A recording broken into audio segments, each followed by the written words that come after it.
Hi there, this is Matt Wakeling, and you are listening to the Guitar Speak podcast and a very special edition of Australian Guitar News. Now, usually we do an interview show where we speak to leading guitarists, luthiers and gear builders from all around the world, but every couple of months we catch up on the latest and greatest news from all around Australia. Today I'm joined by my friend and wonderful guitar player Jay Parrino as a special guest co-host. But first, a very exclusive and fresh interview with Michael Dolce, who just in the last few days has announced his signing to Ibanez Guitars.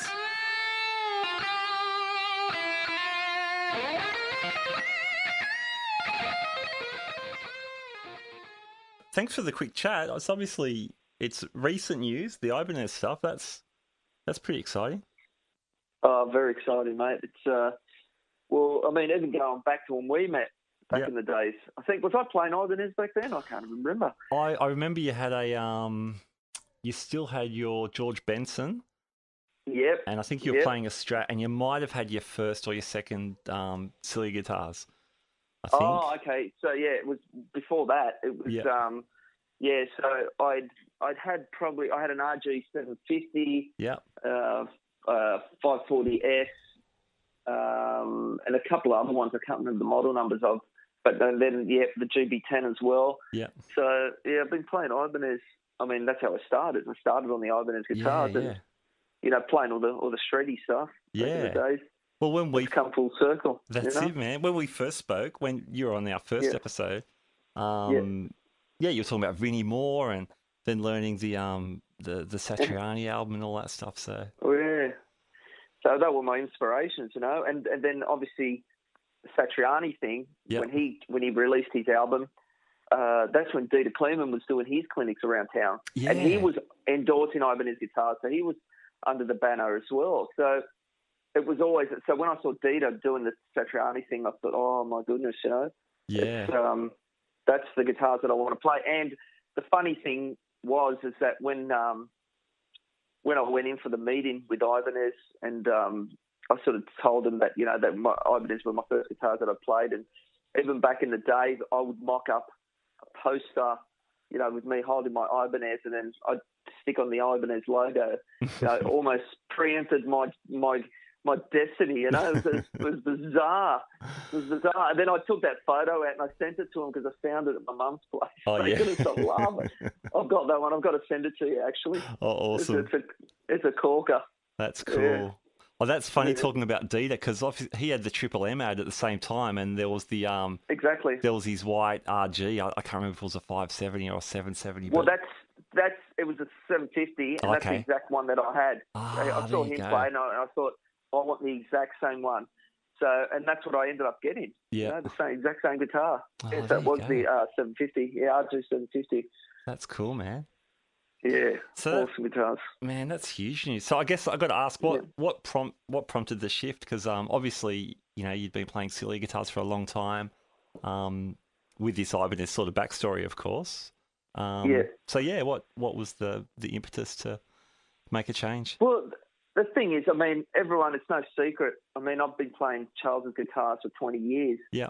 This year made the 20-year mark, and it's funny because myself and Charles, I met Charles when he was just sort of starting to kick off his electric guitar building, and I was just sort of starting to get into the scene and doing the covers, and that's when I bought my first guitar. So we've grown at the same time for over 20 years. I've seen him, pretty much tackle all his goals, and he's seen me tackle all my goals, and we've grown at the same time, and it's just been one of the best journeys, with him, and and take away the guitar thing, he's my best mate, and that's the most important thing. So I've absolutely adored his guitars, and I still think they're the best boutique guitars, and I reckon he's the best boutique guitar maker in the world, still hands down. I'm going to still hold on to all his guitars, no question of a doubt of that. But the shift for me to go to Ibanez was purely had to do with having the help to push me to get to that next level. Sure. On the world stage, apart from the help and having that big push, from an absolute monster company, the guitars are fantastic to play. Everything. I mean, you have a look at the list of players that are playing them. Oh, You know, it's no secret that they're doing something right. Yeah, absolutely. So as soon as I picked up just one of the prototypes that they're going to be releasing in NAMM, as soon as I played it, I thought, man, I could take this out tonight. And it was exciting to play. It just prompted that whole thing, you know. I started sort of thinking about it. You know, I went in and the guys were excited for me to sort of come on board. And, you know, I took it with two hands. And, I mean, it was a sad but a happy time for me because, you know, it's such a history with Charles and, you know, moving to something different. It was definitely... it was a hard decision, you know, to do that. But I know it's the right one, and I'm very excited to be part of the Ibanez thing now. And apart from that, you know, Ibanez Australia, mate, they are absolute legends. You know, they're so proactive with the product, and I love everything, the way they sort of conduct themselves and everything they bring to the board. You know, with the way they present the guitars and the way they want to get behind the artists that are playing the guitars and that's exciting for me, you know. Fantastic, man. I mean, your endorsements. You're a very loyal guy. So obviously, Cillia was 20 years. Takamine, you're with for a long time before just 15 years. Yeah. GHS, all the way along. So exactly. And that's definitely like a thing for me. I'm glad you brought that up because for me, I can count on one hand. The endorsements that I've had, I've never been one to switch around products. Absolutely, you know, once I go on a product, it has to work for me. You know, and as soon as I find that product, it's all systems go. You know, I don't change willy nilly. I go. You know, I just put my whole self into it, and very passionate about promoting something that works for me, and it's not something that I do sort of often. No, of course. I don't think anyone would accuse you of being a brand hopper. After 2 decades, that's exactly. That's an important. I thought that was an important thing for people to know as well. If it's not blatantly obvious already, but you mentioned new models. That's really exciting. In the when Ibanez made their announcement about you coming on board in social media, they were talking about new models as well. Can you tell us anything about that? You mentioned there's a new model at NAMM that's going to be released. Well, there's not much I can really say at this point in time. Sure. But, I mean, come January, they are doing a big announcement of one particular new model that's coming out. Yeah. And it's pretty much the guitar that I'm holding in the picture that Ibanez shared. Okay, But, there's not much more I can really say at this point in time. Sure, I understand. Apart from, I'm sure there's going to be a lot of demos coming out around that time, including from myself, so just all I could say is stay tuned and, it's an exciting time for Ibanez, put it that way. Yeah, awesome. So that picture, I mean, what we can tell from that, just by looking, so it's a more of an S style guitar. It's got a pair of humbuckers by the looks. I think it was a fixed bridge, although I couldn't totally see because I think your picking hand was there, so it might have had a trem. It's got a trem on it. Okay. Yep. I mean, Martin Miller has done a couple of demos with it. Okay. Yep. In a couple of his videos and stuff. If anyone wants to have a look, sure. And want to hear what it sounds like, and all I can say at this point is that I've spent a lot of time with this guitar, and it is unbelievable. Like, it seriously is a well-oiled machine. Yeah, cool. And the design that's gone into this guitar has obviously been thought out very well, and obviously aimed at the modern player. It is a slick, easy to play guitar. Mm-hmm. Regardless, and it sounds killer. Nice. It sounds killer, and you'll know once it's in your hand. I mean, it's hard to sort of put a description on it, and of course, without trying to sound like a salesperson. But it is definitely exciting. Put it that way. Nice, man. So you mentioned clinics. What's the story there? There is going to be a bunch of clinics that I'm going to be doing for Ibanez. And it's going to coincide with obviously my master classes as well. So there's going to be clinics, master classes. There's a whole heap of stuff that's going to be happening. Demos, the whole thing. So 2018 is going to be jam-packed with all that stuff, so I'm very excited. And obviously I'm going to be playing the guitars on the voice, Great. so keep your ears out for that as well. Yeah, for sure. Which is awesome. Mate, you are the only reason I tune in. Oh, thanks, mate. Man, thanks so much for the update, for the scoop, really, because it's very fresh news. I'm talking to you. I mean, I just saw the post, 24 hours ago, and you were kind enough to have a chat just to explain a little bit more about the shift. So that's I really appreciate that, and I'm sure the listeners will too. Thanks, Matt. You're always jumping on board and supportive. I appreciate your time. No, that's great, mate. That's really good. Yeah. Cheers, mate. Yeah. All right. Well, we'll talk again, and really looking forward to seeing what next year brings. Thanks, Matt. Appreciate it, mate. Cheers. All right, there you go. That's the story, and indeed the backstory behind Michael's signing to Ibanez Guitars. I really appreciate Michael's candor and wish him the very best heading into 2018. All right, on to some more Australian guitar news now. As I said at the top of the show, my friend Jay Parrino is joining as a special guest co-host. Really good to discuss the latest Australian news with him. And of course, we caught up with Jay and found out what was going on with his own career. He's a very hardworking musician, great guitar player, great vocalist, and good to hear lots of things going on. I got to plug a couple of my own gigs as well. And we got through the news, so here it comes. All right. Hey, Jay, how you doing, man? Good, yourself? Yeah, doing great. Doing great. Thanks for joining me for the guitar news for this month. Well, it seems like you can't get rid of me.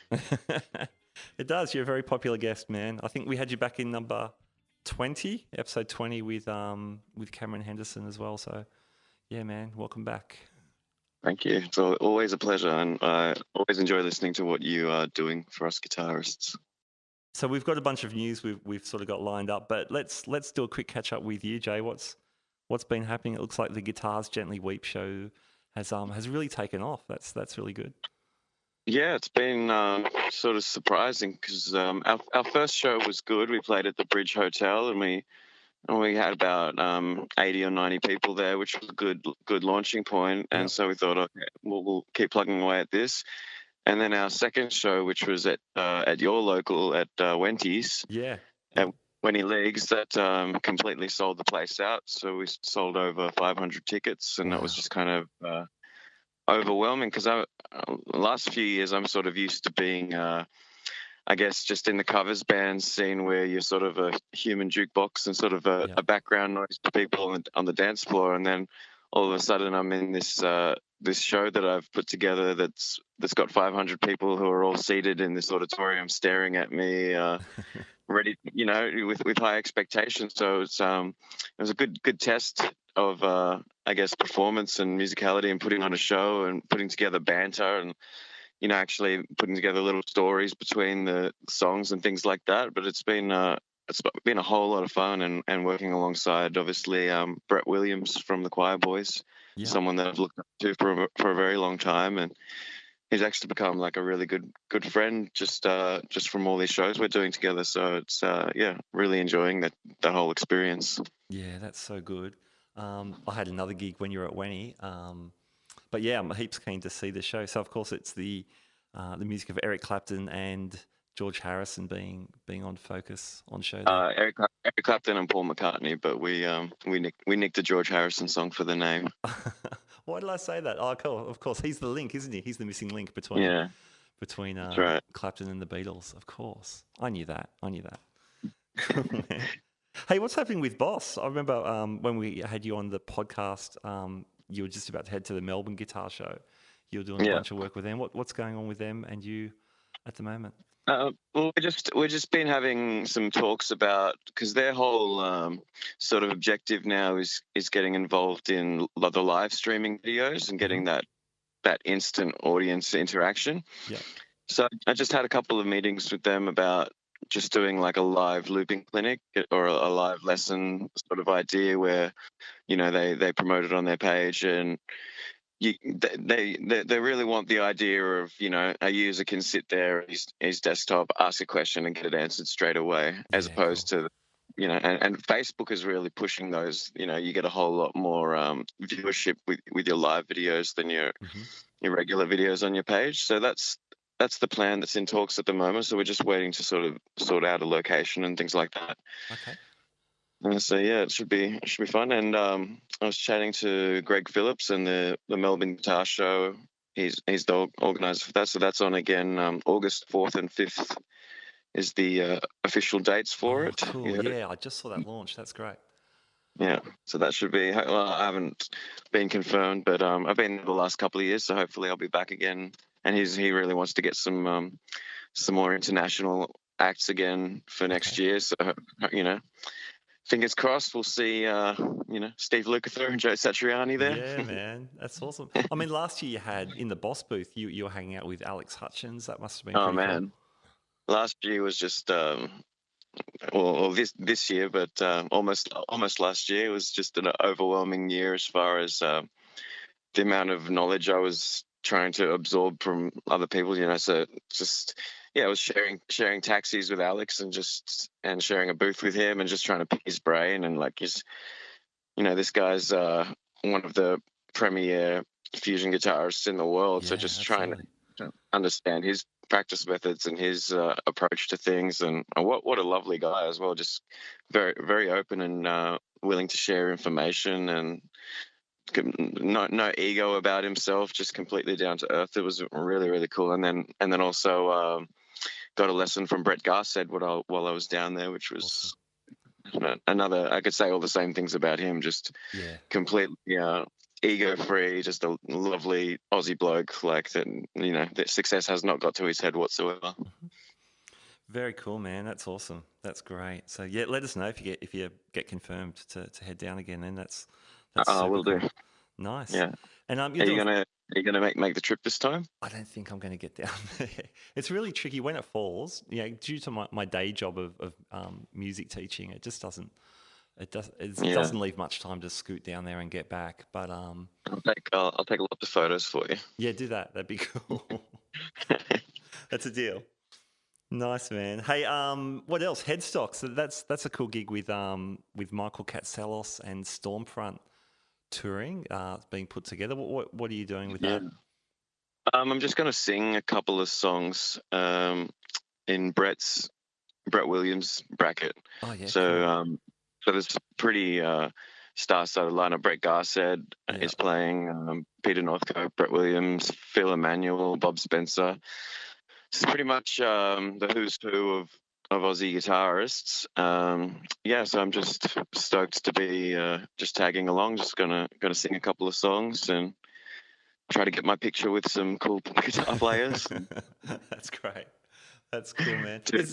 My usual shameless self-promotion, hand out some business cards. Do it, man. For sure. No, it should be fun. It got moved, I think, just for availability's sake. So it's on February 22 at the factory. At the factory again. Nice. The last show Michael put on there, I mean, he's promoting lots of things. He put on the Richie Kotzen show there, which was unreal. But his last kind of guitar orchestra crazy show was the Gary Moore show, which was an excellent night too. Did you go to that? Yeah, I did. Yeah, it was awesome, man. It was so good. Awesome. It was so good, and a lot of those guys played as well. He's doing one of our Guitar Gently Weeps shows in February as well. Oh, so cool. That should be cool. Nice. He's great, and He's a sweet guy too. I just want to hear his stories about playing with Fozzy, because I'm a big WWE wrestling fan. He went over to the States and played with Chris Jericho and Fozzy. I think that's one of the coolest experiences for an Aussie guitarist to get over there and play with a big massive American touring band. Oh, that's good to hear. That'll be cool to hear his stories. Nice. Oh, well, cool. Very cool. Yeah, Kamzelas, he's great guy. He does heaps of gigs too, lots of different styles, and he pulls it all off really, really well. Yeah, great, businessman, because there's lots of guys that can play, but to be able to, put on a show and market yourself and network with overseas guys and local guys, that's a credit to him and his business acumen, I guess. Yeah. Absolutely. Actually, he's a very generous guy too, because I called him up a couple of months ago because I've got a show I'm putting together, and just ran some ideas by him and just got some some honest feedback, and that was awesome. It was really cool. So he was really kind of forthcoming with ideas too. Really generous with his time, which I really appreciated. So have you got? Is that a show that is coming together soon, or is it just an idea at the moment? Yeah, it's coming together. It's actually I've got a date. It's a Sting and Police show. So Cool. Yeah, it should be fun. I'm really excited. So I've been getting my head. Well, I've been doing it for years, getting my head into Andy Summers' parts, but to actually put a show together should be lots of fun. So, so gigs on February 10th. That's at. They'll be in at Crow's Nest. And great band. Got Tim Moxey singing, who's amazing.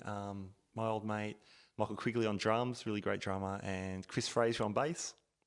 So it's beautiful. Cool band. So we start rehearsing. Well, we're already doing the homework part, so we get together early January and put that together. I guess kind of like your Guitars Gently Weep show. The idea is to get the first gig done and see where it all lands and take it from there. Because you put together your set list, and Sting and the Police, you've got such a huge back catalogue of things to choose from. But then playing them live is when you can really see what works and what doesn't work. Yeah, for sure. I've got to say, I was really inspired by the when the Police reunited. I think it was 2007, 2008.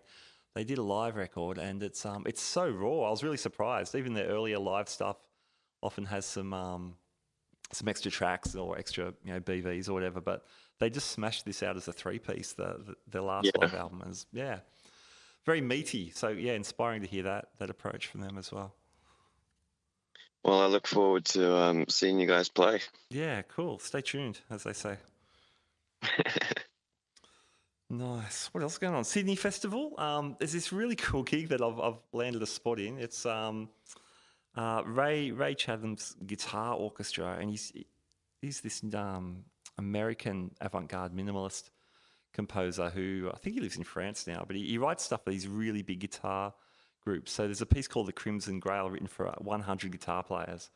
Wow. And, so I'll be one of those guitarists with 99 of my other closest friends. Oh, that's awesome. For the festival. Yeah, so that's cool. So that's sort of mid-January. So, is that going to be acoustic? Electric guitar, 100 electric guitar players. Wow. I imagine there's going to be a lot of volume wars going on. Yeah, that classic thing. You turn up a little, so your bass player turns up a little. It's that times 100. It's nuts. Bring some earplugs. Yeah, man. So should be interesting. That sounds awesome. So that's in January, is it? Yeah. So January, I think 12 and 13 in at Carriage Works. So that should be fun as part of the Sydney Festival. So the rehearsals, you do those in little sections. So I think there's 4 sections. And all the dates of your upcoming things line up with the dates of my upcoming things. I'm beginning to think this is a conspiracy. Yeah, January 12th we're at DYRSL with the show, and February 10th we're at Burwood RSL with the date with Michael playing the show. So. Oh yeah, cool. You're just conspiring against me, Matt. Well, yeah, I think we're going to draw pretty different crowds though, surely. I think so. For those gigs, but anyway, we will meet. We will catch each other's gigs somehow. Yeah, someday. That's cool, man. Well, it's good to hear your news, and I guess that's my couple of bits I've got at the moment. Yeah, we should talk about some other guys. You mentioned Brett Williams, obviously guitarist from the Choir Boys, and lovely guy and just killer guitar player.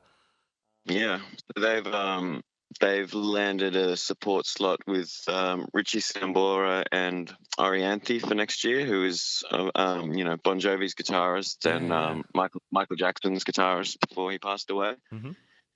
So they'll be at they're clashing with us as well. January 12 and 13. Come on, man. January 12 they're at Max Watts in Sydney, and January 13 they're at the Prince's Band Room in St Kilda in Melbourne. So that'll be an unbelievable gig for those guys. Yeah, that's great. When Brett was on the show, on the podcast, and that was thanks to you, by the way. Many thanks again. He I think he said one of his first gigs with the Choir Boys was a massive Bon Jovi support. So yeah, that's right. Kind of like a full circle thing. That's right. Yeah, so I think they've kept that connection alive over the years, and Richie's given them a call, which is really cool. Nice. That's awesome. Very cool. Now, Brett's doing some teaching and some new website stuff too. Hey. Yeah, he's got his Brett Williams guitar page on Facebook, and he's putting up instructionals and little sample videos of him running through his solos, and then you can also go ahead and approach him for lessons in person or Skype lessons or all that sort of stuff. And yeah, I would highly recommend anyone to go check that out, because he's got a lot of knowledge in that brain that you could pick out. Yeah, I bet, for sure. And I mean, just a couple of times I've met him, he just strikes me as such a personable guy too. So I think not only he knows his stuff, but I think he'd be great at teaching it and patiently working through it. Yeah, that's cool. Nice. Chris Brooks, I don't know if you know Chris. He's a neoclassical shredder out west, out my way actually. He's just released. Yeah, well, Chris actually went because Brett stopped playing guitar for 17 years when the Choir Boys broke up. So when they did their reunion in 2010 and did the Def Leppard tour and all of that stuff, Brett went to Chris for lessons to sort of, because he had lost a lot of his technique, obviously not playing guitar for that long. Yeah. And Chris Brooks is, he's pretty much the go-to guy as far as picking technique and instructionals and things like that. He's an absolute monster. So yeah, Chris helped Brett get his chops back into shape. Okay, there you go. Small world, man. Small guitar. No, world. it is. No, in Sydney. Yeah, don't piss anyone off in Sydney, because your reputation will go down the gutter very quickly. That's it, man. So Chris has just released a hard copy book. So he's done plenty of online digital stuff, which is really great. Yeah, nice to see a hard copy book out there. So it's called Neoclassical Speed Strategies for Guitar. Yeah, it looks cool. I was checking out some of the stuff. He totally gets the whole, man, he's just broken it down to a very, very biomechanical level to get it happening. Yeah, so that's looking pretty cool. I think it topped some Amazon lists as well, which was it's doing really well, isn't it? That's awesome. Yeah, good to see. Much deserved. The amount of hours that guy must just obviously put into just slaving away at the technique aspect of things.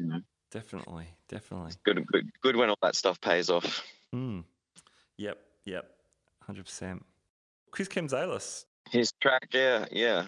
So, it was cool. We were doing a duo gig together, and I had just put out "Dodging the Bullet," a song with my band, and the Outlier. He had just gotten the mixes back of his EP, or some early rough mixes. So we did our little duo gig together in King's Cross, and then after the gig, just sat in the car and cranked both of our EPs on his car. So I got to hear it very early on. Oh, nice. Pre-mastered, and it's awesome. Like, I don't think people maybe know him as a singer because he's had so much success as a session guitar player. Mm-hmm. Yeah, he's actually a great singer, great songwriter, and so if you check out his "Fall for You," which song that he's put out now, you get to hear him singing lead vocals, and not so much a guitar shred driven sort of instrumental thing, more of just like a melodic pop rock tune with some guitar featured in it. But I think it's awesome, sort of John Mayer meets Foo Fighters meets Ian Moss or something like that. Yeah, so cool. Really cool stuff. Yeah, nice. Yeah, I really liked it. Yeah, I thought his vocal was great, and the tune, the songwriting's cool. And then he ends up doing a bit of wailing as well, so it's a good deal all around. Yeah, he's awesome. He's he's covering for Brett the night that Brett's off with Richie. So I'm really looking forward to doing the show with him, which we haven't done together before. Yeah. Okay. Cool. Nice. Yeah. Cool. So I like how I mean, you're obviously you're the regular because it's your show, but I like how you've ended up with these different guys coming into that Guitarist Gently Weep show. Just out of necessity, really, because Brett's obviously busy when Choir Boys things come up, but necessity breeds some really cool occurrences every now and then. So I get to work with Michael Katzelos and Chris Kamzelas, and hopefully many more to come. Yeah, nice, man. That's cool. Very cool. The last news thing I've got on my list, my friend Drew Roller, who produced the acoustic Uprising film on all that crazy percussive modern acoustic playing. That film did a bunch of world premieres throughout the year. Yep. Overseas, and they did one at the guitar show, didn't they? They did as well, yeah, the Sydney Guitar Show, and I think they've been up to Byron since then, and Melbourne.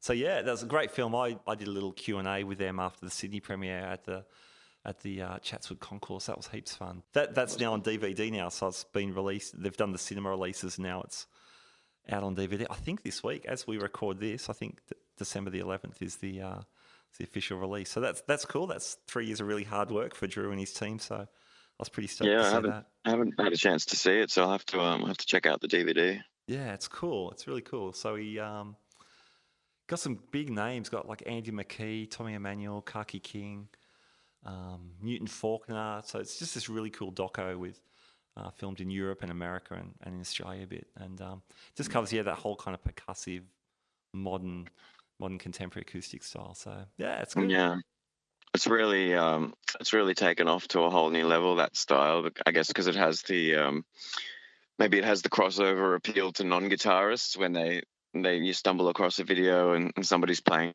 the guitar in this unconventional way that involves percussion and harmonics and all these very visual elements. I think it's maybe helped elevate it to this whole new cult following, I guess. Yeah, for sure. And I think because now through the web, it's so accessible for a kid to have a look at this stuff and start trying to work out how to play it, because you've got that visual representation as well. I think that's helped it take off too, which is cool. Yeah. They look at it and think, that's easy, I can do that, and then they try it and realize how bloody hard it is. That's it, man. That's it. Cool. Well, that's all I've got on my list. Any other news you're aware of that you want to talk about?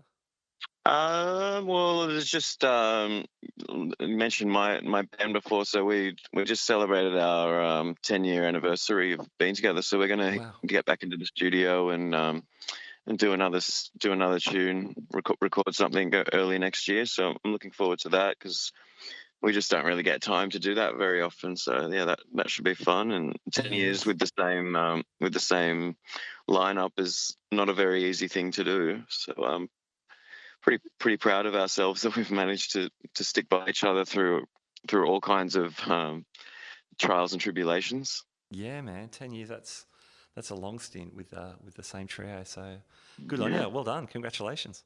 Oh, thank you. Yeah. What about you? Any other news at your end? What else is going on? Well, I'm still doing the same sort of cover shows and things, which are really fun. Doing that, playing at a local church. That's fun. Just about to have school holidays for my day job, so that's cool. So I'm really going to use that time just to get stuck into the police stuff and get that show together. I reckon that's my next 6 weeks or so. Oh, that should be good. Yeah, I did some gigs recently with a Canadian singer named Amy Nelson, she's sort of country pop genre, and she comes over here for Australian Music Week and Tamworth and things like that. And so she's just been signed to Social Family Records, which is really cool. Mm-hmm. I imagine we'll be hearing lots more from her over the years. Her last single was top 10 on country radio over here. So she's awesome. So cool. And some of the guitar playing on her records is monstrous. Like some great guys from Nashville and from Canada, and so check out Amy Nelson's stuff if you're into that sort of thing. Yeah, cool. There was a whole big Canadian thing going on. Hey, I think because I think when you were doing that gig, there was an artist, Tara Lightfoot. I ended up interviewing her. She was on the show a couple of episodes ago. Right. I think she was on the same gig, but she had to shoot off early. She had a show in Newcastle or something. Yeah, so the one that I did a couple of them. The one that I did at the Brass Monkey, it was. So I think it's some sort of exchange program where they send a whole bunch of Canadian artists over here, and Canadian Blast, that's what it was called. Okay, yeah. So there's heaps of them and some really, really talented people. It's really, really cool. Something different than what I've done in the past, so that was a lot of fun. Yeah, cool, man. Thanks for joining me. This was fun. It was more fun talking to someone else about Australian Guitar News than just me blasting out a few headlines by myself. It's always more fun playing with others than playing with yourself, Matt. That is true. That is true. If we've learnt anything over the years, we've learnt that. That's true. That's true, man. I will leave that right there. Well, yeah, thanks for having me. Thanks, man. Thanks, Jay. So we won't bump into each other at a gig soon, but maybe maybe later we will. Yeah. Stop double booking me. Yeah, man. Cut it out. All right. I'll catch you soon. Thanks, Jay, mate. Have a good Chrissy too. You too. Merry Christmas. Cheers, mate. All right, that is the latest Australian guitar news. My big thanks to Jay Parrino for being my special guest co-host this time round. Really enjoyed that. Thank you to Michael Dolce, of course, for speaking at the front of the show. My thanks to Electric Jimmy May, who provided the shredding Advance Australia Fair at the start of the show. His links will be in the show notes, so check out his stuff too. Now, if you haven't heard our regular show, you should. It's great. We do an interview show, and we've had such incredible guitarists from Australia and around the world. People like Brett Garsed, Andy Timmons, Scott Henderson, Gilby Clark was on very recently. The list goes on. We've got 70-odd interviews that you can check out, so why not do that? You can subscribe to us at iTunes or Stitcher or iHeartRadio or pretty much anywhere where you can get a podcast these days. We're also on Facebook and Instagram. You can support us on Patreon. All these links are in our show notes as well, so you can check those out if you like. But hey, most of all, I want to say thank you for tuning in. It's been a great year, and wish you all the very best for the Christmas and New Year period that is just upon us. My name's Matt Wakeling. You've been listening to the Guitar Speak podcast. We'll catch you next time. Bye now.